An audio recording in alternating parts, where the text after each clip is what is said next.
Upcoming this December 5th, we are presenting a absolutely amazing auction of the Empress Dowager issues, both the 1894 unoverprinted issue right through the 1897 surcharges. The entire sale will consist of 200 lots, but the key is this: every single lot is important. It's not just an offering of sets or an occasional multiple. Every piece is something of significance and was put together by one of the absolute best Dowager collectors, really in my lifetime. So we're obviously very pleased to be able to handle this sale and offer it to you. It's so hard to pick a few of the best stamps that you really love out of this entire sale, but I just would like to point out a few of my personal favorites and just give you a little background on them. This very unusual piece is the 1897 small 4-cent on 4-cent Empress Dowager surcharge in a rejoined block of 4. And this is a very, very interesting block, as the collector sought for years to find the two pairs, and then actually did find them, bought the first one.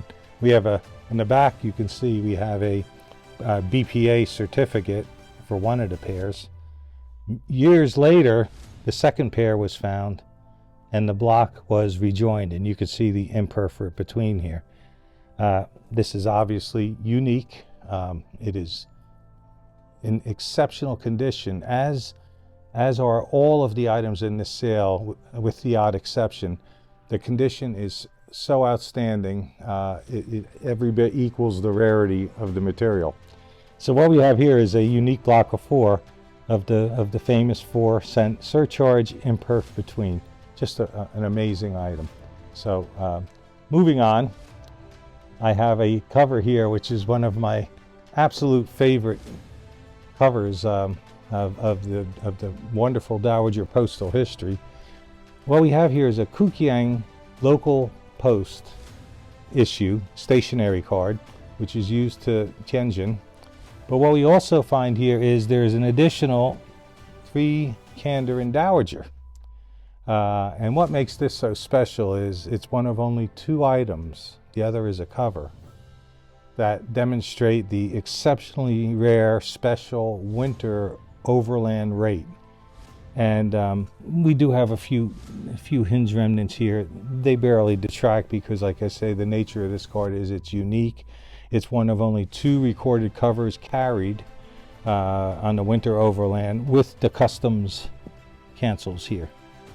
Just an extraordinary item. There are many outstanding pieces of postal history in this sale. This is my favorite. It's a magnificent item, and again, one of only 2 known. Moving along here, I'm going to put this back in its home.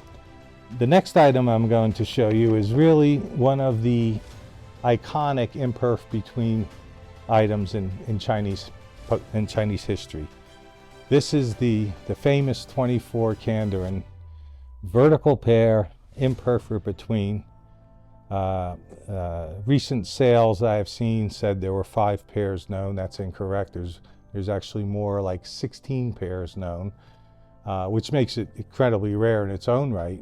But what makes this so exceptional, again, and I can't emphasize this enough, is the quality. This is just simply magnificent, front and back. This is for the connoisseur who wants only the finest pieces in the collection. You will not find a better pair than this. And again, it's an iconic piece of 19th century China philately. So very happy to be offering this magnificent item. The last item I'm going to spend a little bit more time with, because it may be one of the most important announcements and things in China in quite some time.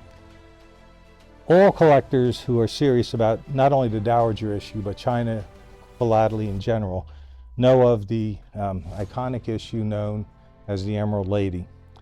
And as often the case with great China rarities, They just don't have a catalog number or a color. They are actually named something, and this is known as the Emerald Lady. Up to now, there are only 2 examples known. Each one is extensively documented and have passed through the hands of the greatest collectors in Chinese philately.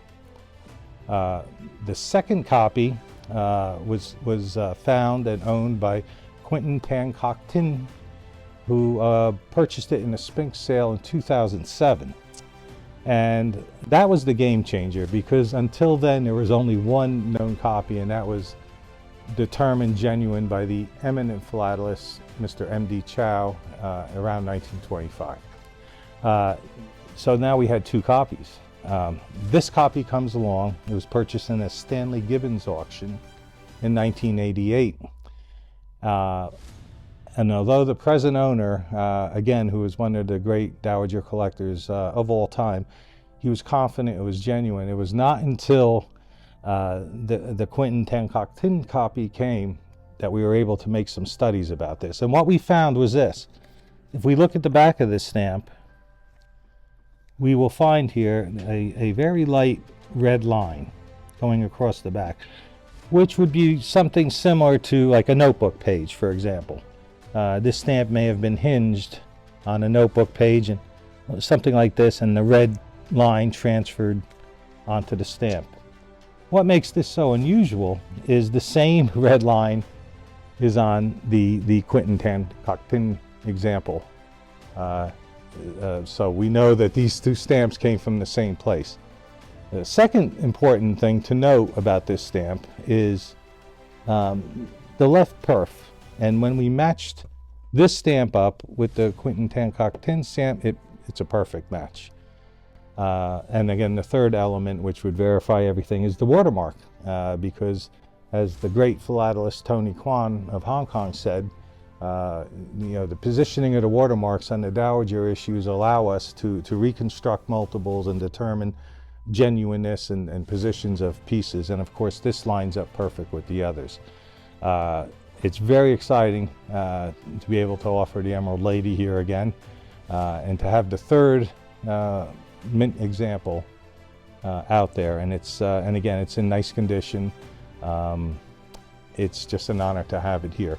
So this will be our sale number 40 in Hong Kong on December 5th. Our next little ad we're going to be filming is going to spend a little more time on the next sale, which is Hong Kong 41, which will be our general sale. This is a specialized 200 lot Empress Dowager issue sale. Our next sale will be specifically the rest of China, basically, as well as some smaller sections of other Asian countries, excellent PRC, and many other surprises which we will prepare for you in our next meeting. So thank you very much. I hope you enjoyed my 4 favorite ones, and we hope to look for your participation in the sale. Thank you again.